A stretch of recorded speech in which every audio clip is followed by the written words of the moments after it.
Hi friends, అందరు ఎలా ఉన్నారు? ఈరోజు మనం ప్రకృతి ఒడిలో పరమేశ్వరుడు దివ్యధామమైన ఈ సిద్ధేశ్వర కోనకు వెళ్తున్నాము. యాక్చువల్గా ఇది ఒక 10 కిలోమీటర్స్ సీతారామపురం నుంచి 10 కిలోమీటర్స్ ఫారెస్ట్లోకి వెళ్ళాలండి. దట్టమైన అడవి అండి. చాలా ప్రకృతి ఒడిలో పరమేశ్వరుడు ఈ సిద్ధేశ్వర కోనలో కొలువై ఉన్నారు.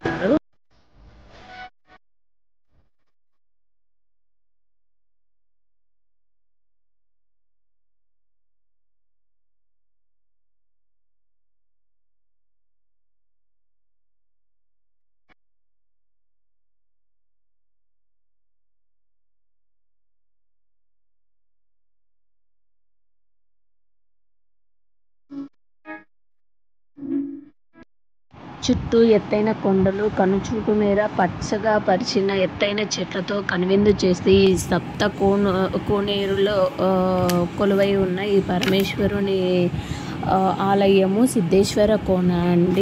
ప్రశాంతంగా ఈ ఘటిక సిద్ధేశ్వర ఆలయం అగస్త్య మహర్షి తపస్సు చేసిన ఆలయం అన్నమాట. ఇది ప్రాచీన శైవ క్షేత్రము. విశిష్టకరమైన ఈ సిద్ధేశ్వర కోన ఆంధ్రప్రదేశ్లోని నెల్లూరు జిల్లాలో సీతారామపురంలోని సిద్ధేశ్వర కోనలో ఉంది.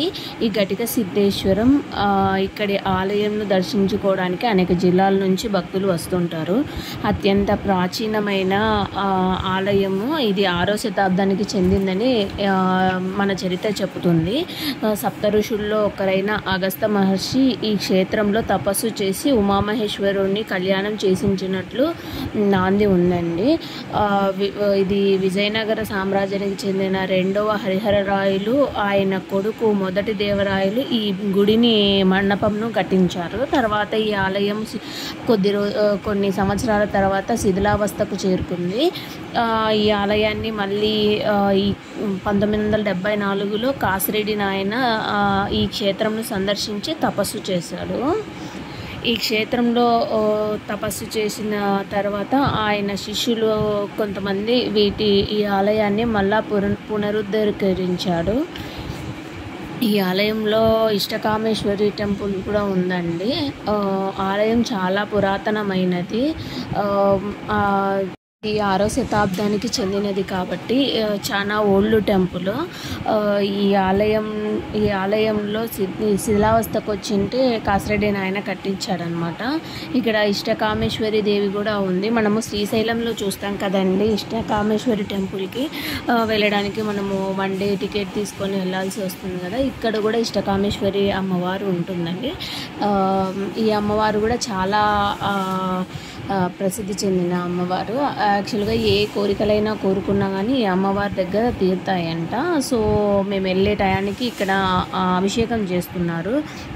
చాలా మంచిగా అనిపించింది. ప్రశాంతంగా ఉంది వాతావరణం. అయితే ఎంతసేపు అయినా ఉండాలి అనిపించేది. యాక్చువల్గా చాలా మంచిగా ఉంది. టెంపుల్ కూడా మన మైండ్ రిలాక్స్ అవుతుందండి. ఈ టెంపుల్కి వెళ్తే మాత్రం ప్రశాంతంగా ఉంటుంది. చాలా ఓల్డ్ టెంపుల్ కదా. ఓల్డ్ విగ్రహాలన్నీ చాలా మనకు చూడడానికి ఎంతో ఆసక్తికరంగా ఉండేది. మనం ఇప్పుడు వెళ్తున్నాం కదండి, ఇష్టకామేశ్వరి అమ్మవారు అనమాట. మనము ఒక 2 చోట్లనే చూస్తాం. నాకు తెలిసినంత వరకు 2 చోట్ల చూసామన్నమాట ఇష్టకామేశ్వరి అమ్మవారు. ఈ అమ్మవారు కూడా చాలా పవర్ఫుల్ అమ్మవారు అనమాట. ఏం కోరుకున్నా కానీ కోరికలన్నీ తీరుతాయి. ఈ అమ్మవారు నక్క వాహనం మీద కొలువై ఉంటుంది. యాక్చువల్గా అమ్మవారు సింహము లేక పులి వాహనం మీద ఉంటుంది కదండి, కానీ ఇక్కడ అమ్మవారు మాత్రం నక్క వాహనం మీద కొలువై ఉంటుంది. ఇక్కడ శ్రీచక్రం కూడా ఉందండి అమ్మవారి ఎదురుట. చాలా బాగుంది. అక్కడ మనం వెళ్ళిన తర్వాత అయితే చాలా మంచిగా ఉంటుంది. ఇక్కడ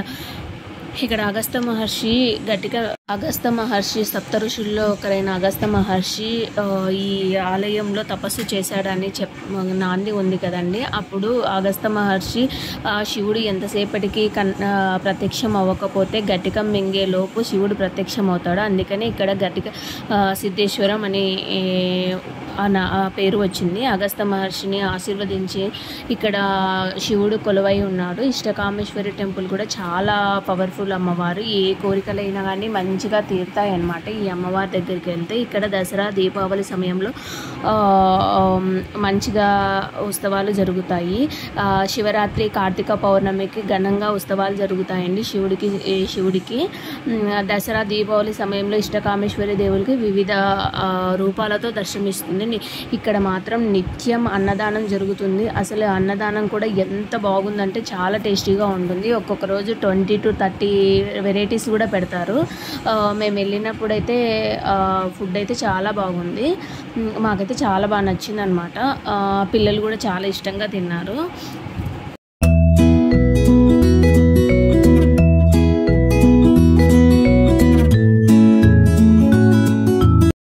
మేము అన్నం తినడానికి ఈ ఆశ్రమానికి వచ్చాము. ఇక్కడ కూడా ప్రతిరోజు హోమం జరుగుతుందంట. చాలా బాగా జరుగుతుందంట హోమం కూడా. ఫుడ్ కూడా వాళ్ళు హైజీనిక్గా పెడుతున్నారండి. ఎవరిని టచ్ చేయనీయకుండా వాళ్ళే సర్వ్ చేస్తున్నారు. మా బాబు తిని చాలా బాగుంది అన్నారు. ఎన్ని వెరైటీస్ ఉన్నాయో మీరే చూడండి. యాక్చువల్గా 1, 2 పెడతారు. మజ్జిగ అండి, మజ్జిగ తినేవాళ్ళు మజ్జిగ ఊరగాయ పెడతారు, మజ్జిగ పెట్టారు. మజ్జిగ పులుసు కూడా, అదే రసము, కూరలు, చట్నీలు, ఫ్రై ఐటమ్స్, పప్పు, అన్నము, అన్ని ఒడియాలతో సహా అన్నీ చేశారండి. చాలా అంటే చాలా టేస్టీగా ఉన్నాయి. మన ఇంట్లో ఎలా ఉంటుందో ఫుడ్ అలాగే ఉందన్నమాట. పచ్చడి టేస్ట్ అయితే చాలా బాగుందండి. ఎవరైనా సంగటి కూడా పెడతారండి. ఒక ప్రసాదం పెడతారు, స్వీట్ పెడతారు. చాలా బాగుంది. నిత్య అన్నదానం అండి. మనం ఎప్పుడైనా వెళ్ళినప్పుడు ఇక్కడ ఫుడ్ తిన్నా కానీ బాగుంటుంది.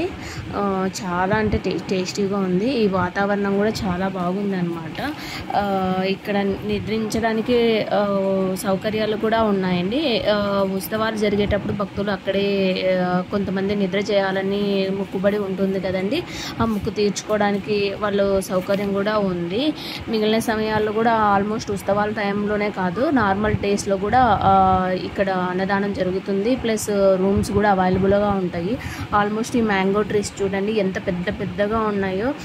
మేబీ 100 years 200 years బ్యాకే ఉంటాయి. ఇప్పుడైతే చెట్లకైతే కాయలు లేవండి. Which maybe mango trees almost 200-300 years back అనుకుంటాను. చాలా ఎత్తుగా ఉన్నాయి. చూడడానికి మనం మ్యాంగో ట్రీస్ ఇంత పెద్దగా ఉంటాయా అనుకున్నాము, బట్ చాలా ఎత్తుగా ఉన్నాయి. కాయలు అయితే లేవు. మేబీ వాటికి టైం అయిపోయిందేమో. ఒక్క కాయ కూడా లేదు. వాతావరణం చూడండి, ఎత్తైన చెట్లు, వాటి మధ్యలో ఈ కోన చాలా బాగుంటుంది. మాకైతే చాలా బాగా నచ్చిందండి. నేను ఇదే ఫస్ట్ టైం వెళ్ళాను. నాకు చాలా బాగా నచ్చింది. మీకు కూడా వెళ్ళాలంటే చూడండి. Thanks for watching. Please subscribe my channel.